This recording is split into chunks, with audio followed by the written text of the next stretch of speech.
नमस्कार बंधुरा शिवानीज रान्नाघरे सबाइके स्वागत। आज आमी निये एसेछि शिम भर्तार रेसिपि। एटा आपनारा देखे हयतो बुझते पारबेन एकदम साधारण, किन्तु एटा खेते किन्तु दुर्दान्त टेस्टी हय।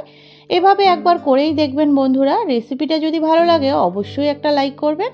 चलुन ताहले रेसिपिटा देखे नेওয়া যাক। एखाने आमार प्रयोजन मतन आमी शिम निये निয়েছি আর শিমগুলো দেখুন দুই সাইডে আমি এভাবে কেটে নিয়েছি আর মাঝখানে যে শীটটা থাকে ওটাও আমি ফেলে দিয়েছি। আর এখানে নিয়ে নিয়েছি দুটো কাঁচা টমেটো।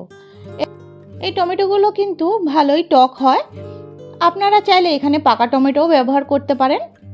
তারপর দেখুন টমেটোগুলোকে আমি এভাবে দুভাগ করে কেটে নিয়েছি আর টমেটো আর শিমটাকে ভালো করে ধুয়ে কিন্তু আমি একটা সাইডে রেখে দিলাম। আর এখানে একটা কড়াই নিয়ে নিয়েছি, কড়াইয়ের মধ্যে 1 কাপ মতন আমি জল নিয়েছি। জলটা কিন্তু বেশি দিলে হবে না, 1 কাপ মেপে জল দিতে হবে। আর এখানে দিয়ে দিচ্ছি 1 টিস্পুন মতন নুন। এবার জলটা দেখুন সুন্দর গরম হয়ে এসছে। এবার একটা খুন্তির সাহায্যে একটু নাড়াচাড়া করে দিচ্ছি। এরপরে আমি এখানে টমেটোগুলো যে কেটে রেখেছিলাম আমি টমেটোগুলোকে এভাবে দিয়ে দিলাম। তারপরে একটা খুন্তির সাহায্যে একটু নাড়াচাড়া করে টমেটোগুলোকে আমি আগেই একটু সেদ্ধ করে নেব। টমেটো যেহেতু শিমের থেকে একটু শক্ত হয় তার জন্য একটু আগেই সেদ্ধ করে নিতে হবে টমেটোটা। দেখুন 5 মিনিটের জন্য সিম করে আমি ঢেকে দিয়েছিলাম। 5 মিনিট পর ঢাকা খুলে একটু টমেটোগুলোকে নাড়াচাড়া করে দিলাম। তারপরে আবার সিম করে 2 থেকে 3 মিনিটের মতন একটু ঢেকে দিয়েছিলাম। তারপরে এবার আমি এখানে দিয়ে দেবো যে কেটে ধুয়ে রেখেছিলাম শিমগুলো। এবার শিমগুলোকে দিয়ে দিচ্ছি। টমেটো যেহেতু এখানে 80% মতন সেদ্ধ হয়ে গেছে, এরপরে আমি এখন শিমগুলো দিয়ে দিলাম। আর জলটা দেখুন একদমই কিন্তু বেশি পরিমাণে না। অনেক সময় আমরা যখন শিম সেদ্ধ করি ভর্তার জন্য তখন কিন্তু মাখার পরে একটু জল কেটে যায়। এই অল্প জল দিয়ে কিন্তু শিমগুলো সেদ্ধ করে নিলে সেইটা হবে না। দেখুন তারপরে আবার আমি 5 মিনিটের জন্য সিম করে ঢেকে দিয়েছিলাম। তারপরে ঢাকা খুলে দেখুন টমেটোগুলো কিন্তু এই দেখুন সেদ্ধ হয়ে এসছে। ওপরের যে পাতলা একটা আস্তরণ থাকে ওটাও সেদ্ধ হয়ে উঠে এসছে আর শিমগুলোও কিন্তু সুন্দর সেদ্ধ হয়ে এসছে। আবার আমি 5 মিনিটের জন্য একটু সিম করে ঢেকে দিয়েছিলাম। এরপরে দেখুন শিমগুলো কিন্তু পুরোপুরি সেদ্ধ হয়ে গেছে আর টমেটোগুলোও দেখুন কতটা নরম হয়েছে। এরপরে একটু নাড়াচাড়া করে এভাবে খুন্তি দিয়ে একটু শিমগুলোকে সরিয়ে নিচ্ছি আর দেখুন জলের পরিমাণ এখন কতটা কমে এসছে। এরপরে একটা খুন্তির সাহায্যে এভাবে একটু কিছুক্ষণ সাইড করে রেখে দেবো শিম আর টমেটোটাকে, যাতে এক্সট্রা জল থাকলে ওটা কিন্তু টেনে নেয়। এরপরে ওই একই কড়াই ধুয়ে আমি বসিয়ে দিলাম আবার। আর এখানে দিয়ে দিলাম 4 টেবিল চামচ মতন সর্ষের তেল। তেলটা সুন্দর গরম হয়ে গেলে এখানে একটা শুকনো লঙ্কা ভেজে নিচ্ছি আর তার সাথে ভেজে নিচ্ছি দুটো কাঁচা লঙ্কা। আপনারা এখানে চাইলে শুধু শুকনো লঙ্কা দিয়েও কিন্তু রেসিপিটা করতে পারেন আর ঝালটা আপনাদের পছন্দ মতন কম বেশি দিয়ে নেবেন।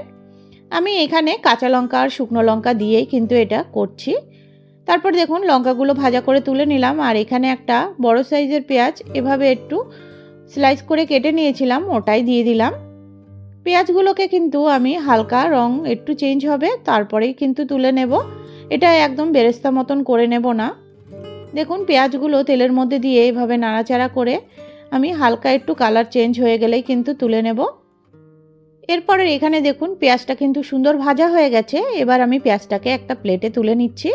আর এখানে দেখুন শিম, টমেটো, কাঁচা লঙ্কা, শুকনো লঙ্কা, পেঁয়াজ সব কিন্তু একটা থালার মধ্যেই আমি নিয়ে নিয়েছি। এবার আমি এই শুকনো লঙ্কা আর কাঁচা লঙ্কা যে ভেজে রেখেছিলাম ওর মধ্যে আমি এখানে 1 টিস্পুন মতো নুন দিয়ে দিলাম। নুনটার সঙ্গে আমি লঙ্কাগুলোকে ভালো করে হাতের সাহায্যে একটু মেখে নিচ্ছি। দেখুন এভাবে লঙ্কাটা আগে মেখে নিলাম। তারপরে এই টমেটোর গায়ে যে এই পাতলা স্কিনটা আছে এটা আমি এভাবে হাতের সাহায্যে তুলে নিচ্ছি। দেখুন এটা আপনারা চাইলে তুলে ফেলেও দিতে পারেন, আবার নাও ফেলতে পারেন। দেখুন আমি এভাবে করে টমেটোর স্কিনটা আমি ফেলে দিচ্ছি কিন্তু। এরপরে টমেটোগুলোও কিন্তু হাতের সাহায্যে আমি এভাবে একটু মেখে নেব। দেখুন আগেই কিন্তু টমেটোটা একটু মেখে নিতে হবে।